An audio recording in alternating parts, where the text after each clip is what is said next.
Welcome back to Bleach Thousand Year Blood War. This is episode 5. Defend You. Last time was such a good episode. Kampaji Bankai, Toshiro Bankai, True Bankai, whatever the fuck you want to call it. I think we got a little bit? Yeah. It ended with Ichigo he's doing like his merged Getsuga, Sero thing, whatever. Just based on the poem last time. I'm leaning more towards it is Ichigo and Orihime talking. I thought for a minute it was his mom, but I don't know. That feels like a little bit out of left field. So I'm hoping we get some more of that dynamic this episode. Obviously makes sense for her, defend you, that kind of stuff. The thumbnail is Haschwaltz, so I'm wondering if we're going to go back to that fight at all. If the dads are going to show up finally. I'm partially scared. as this core goes on, I'm like, maybe they will kill off one of the dads. I don't think they will, but like a part of me is thinking, what if they just decide to kill off the dads for emotional stakes? Anyways, let's get an episode and see what happens.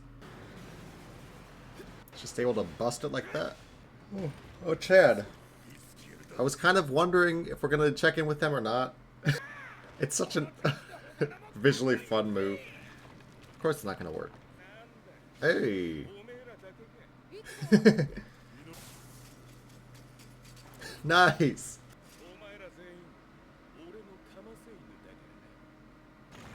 Oh, Uryu. He's getting fucked up.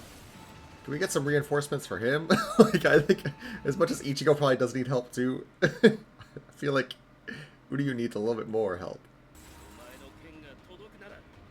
He's already cut you. Like, don't be playing like that now. Oof. It's like lightning streaks. Awesome. Does he even have a body? What's going on here?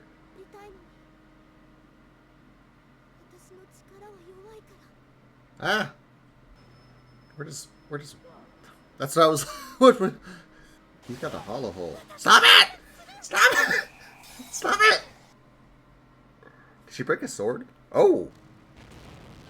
Hello? What the fuck is happening? Oh my god. She is so strong. Did she heal herself at least too?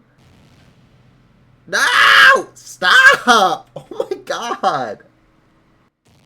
Stop! The jiggle is crazy. Orihime, are you even putting shields up or what's going on? She's going crazy. Oh, whoa. I've never seen her look like... I mean, obviously she's never taken damage like this, but like, she looks... Her expression. Is she about to unlock something? Well, it's Rukia, right? Okay, keep your eyes open. I should thank you for... Yeah, oh my god, you fucking asshole. Speaking of Bankais, has Ichigo even done a new Bankai? He hasn't done Bankai since Core 1, when he got it broken. Sheesh. Can somebody help him? Like, seriously.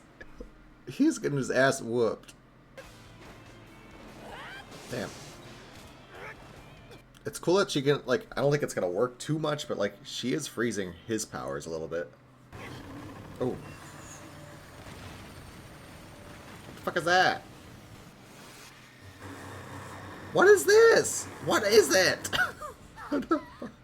Because it's like his powers are all blue or black, and then all of a sudden there's this red. Okay, then do something about it, Orihime. Come on. Do something about it. You can do it. You have it in you. Oh.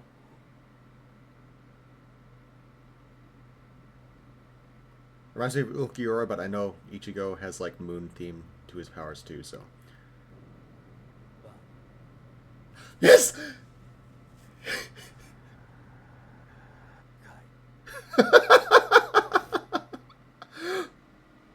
No! You better show me something this episode. I just want to see a glimpse. I mean, more than a glimpse. I want to see, just like, you don't have to like show me his powers yet. Save it for next one, it's fine. But just like, show me what it looks like. Show me what it looks like. Show me the form. What the fuck is this? What is that? What are his footsteps? And then the chains? After images? Like Shunsui was doing? He's the clones? I need to like slow this down. There's just so much happening that I also can't make out what the fuck I'm looking at. They are. They're like after, like Kyoraku was doing, right?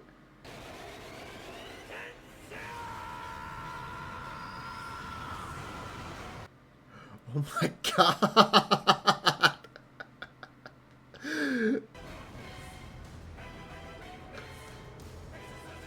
Oh my god. Oh yeah. Is that him?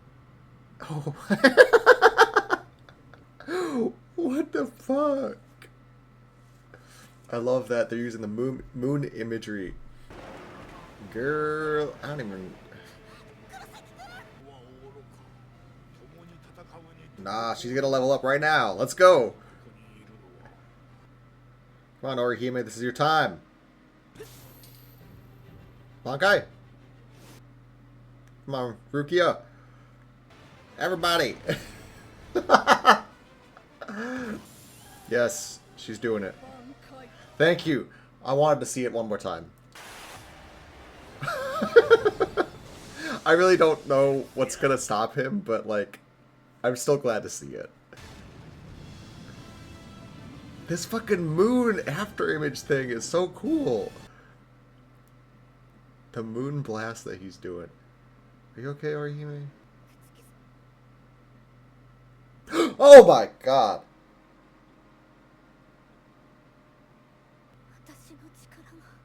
Girl, do something.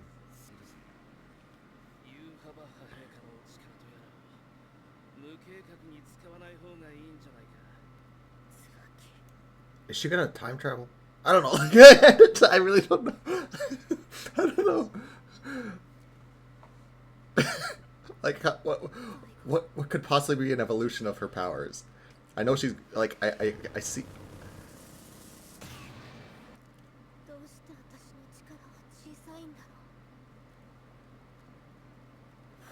Why is she like so dark now? I love it. Oh.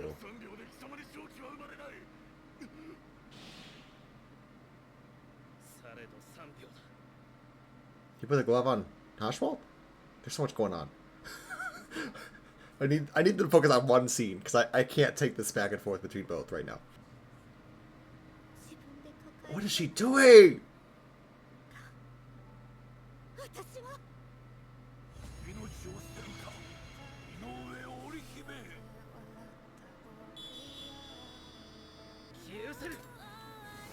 Oh.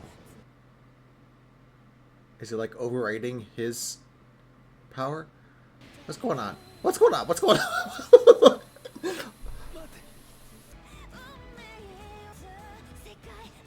Is she sacrificing herself somehow? Like, what's going on?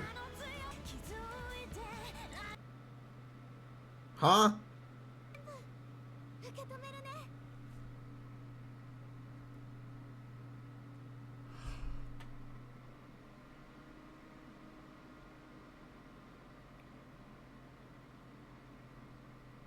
What? We're gonna do just a cold outro. What? I don't even know what she did. This is the halfway point, right? There's still 10 episodes, right? So like 6, 7, 8, 9, 10. I refuse to believe she's gone forever. I don't know what the fuck she did.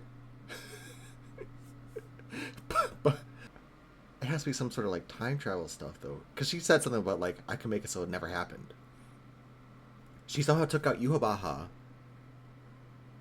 Like took him somewhere. Or did some, dispersed his power somehow. I don't know. I'm trying to like understand. I think that's half of why I'm in shock. Because I don't get it. I'm like sitting here watching these credits, knowing full well it's just gotta keep going credits, and I don't understand Japanese. There's no way I'm gonna understand what this fucking saying. It's just credits, and the slow version of this song too. It's the flowers. Oh my god, this episode was crazy. I love what they're doing with Orihime and Ichigo. Their parallels, not their parallels necessarily, but their relationship. Where do I even start with this episode? And they had Ichigo's Bankai here too.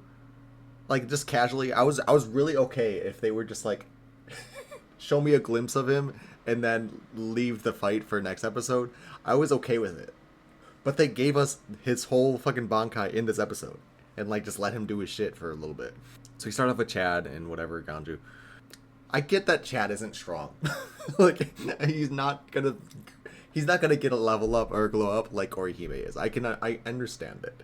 At the same time, putting Renji there with them feels it's so disrespectful to all three of them.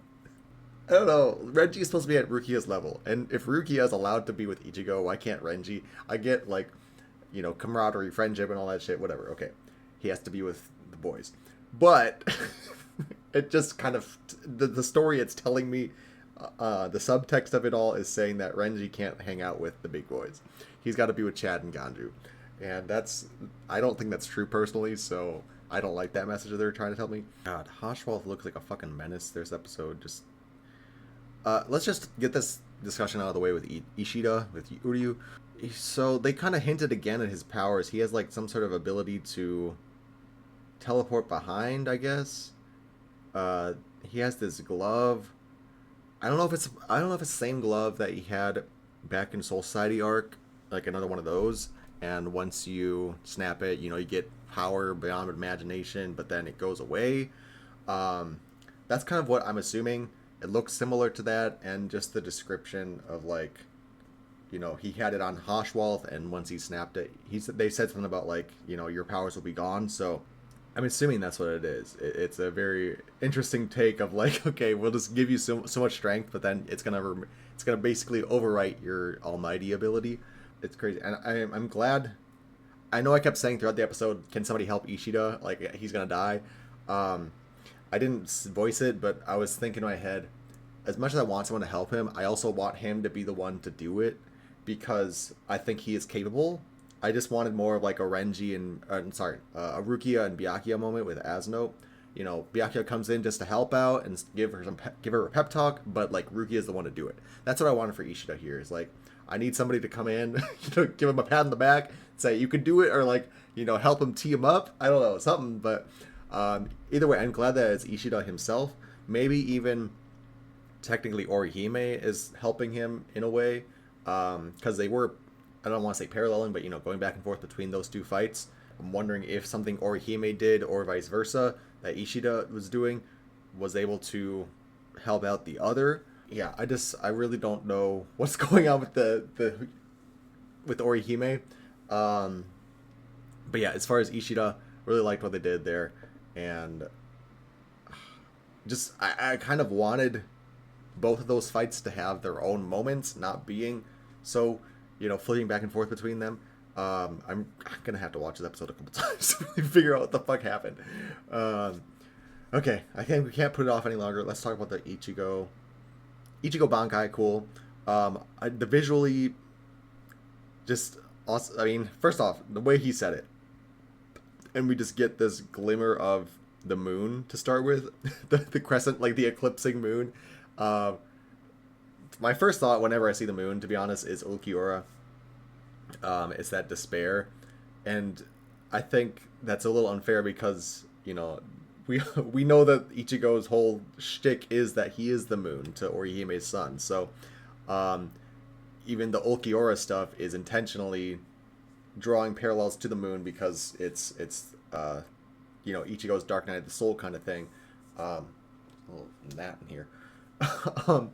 And so Ulquiorra being like the despair that taking that imagery away from Ichigo is intentional for Ichigo's character. So I'm glad that they brought it back, the moon imagery here for Ichigo and his whole moon cutting stuff. I'm really curious what his Bankai's name actually is, because he never says it. He just says Bankai. He doesn't say, like, Tensei Zangetsu or anything. Um, I'm curious what it actually does. I didn't say it, but I'm like, okay, it feels a little bit like Naruto Shadow Clone. So I don't know. Obviously, I kept saying it was Shunsui's clone thing. I don't know if it is exactly that, like the after images, because they seem to be corporeal in some form. Um, but yeah, just whatever it is really cool. And like whenever he does his Getsuga 10 shows, it leaves that giant like crescent moon behind. Is awesome. So yeah, all that stuff was cool. Awesome to see Rukia doing her Bankai again, and then them getting slumped and just like the dead silence of the reveal of Rukia being stabbed in that pose. That was really like appalling to me. I don't know, like it was great. It was a great moment, but it was just so visceral of like, oh my god, she is like bent backwards, and it was a crazy pose. And it was so, I don't want to say it was obvious, but I loved the way they were building up Orihime getting some sort of power up, because it starts with her being like, I wish I was stronger, I wish I was stronger. And I'm like, girl, I know you can do it. Her power, I love it. And I loved just her character. I mentioned that she looks different. Like her expression looked different after she was, I don't know, like Dark Orihime. I don't know what the fuck was happening with her. I really want to watch this episode again just to sort of like digest a little bit more, because the whole fight sequence in general it's so visually stimulating. Obviously they're going all out, so it's gonna be high quality, but it is also just a lot of like, I can't even process, my brain can't process what I'm looking at, because there's just so many lights and absence of light and like lines, and it was so hard to like focus on what the fuck I was looking at. Yeah, just Orihime like getting stabbed 20 million times and her healing herself was already a crazy power scaling thing on her part. And then again, just the way that she's like devolving into this, I don't know, so focused. I wanted to say like Necro Orihime. There's so much interesting stuff they're doing with her character this episode. That is, I don't want to say it's against her character, because obviously characters can evolve, but it was just such a departure from what we know her as, that I was like, this is the first time I'm like, okay. you know Obviously she is drawn in a certain way, and people criticize her appearance for that. A lot of people don't like her happy-go-lucky Kurosaki Hoons and all that shit. So this is just such a complete 180 on her character that I don't know how to feel, but I'm also like, okay, girl. But yeah, what does she do? We've gotten hints that her power is more than it seems, and I don't think we've ever really seen the full capabilities of it. And so here, when she's calling upon all of her fairies or whatever they are, naming them all and making this hexagon, I guess. What did she do? Again, my first thought, I feel like I don't even know where to start, so that's why I'm going in circles on discussion topics, because I don't know how to describe my thought processes. But I feel like my first initial thought was she's gonna time travel. She's gonna like go back in the past, prevent things from happening, and that's how we win. But I don't know if that's true, because I mean, it could.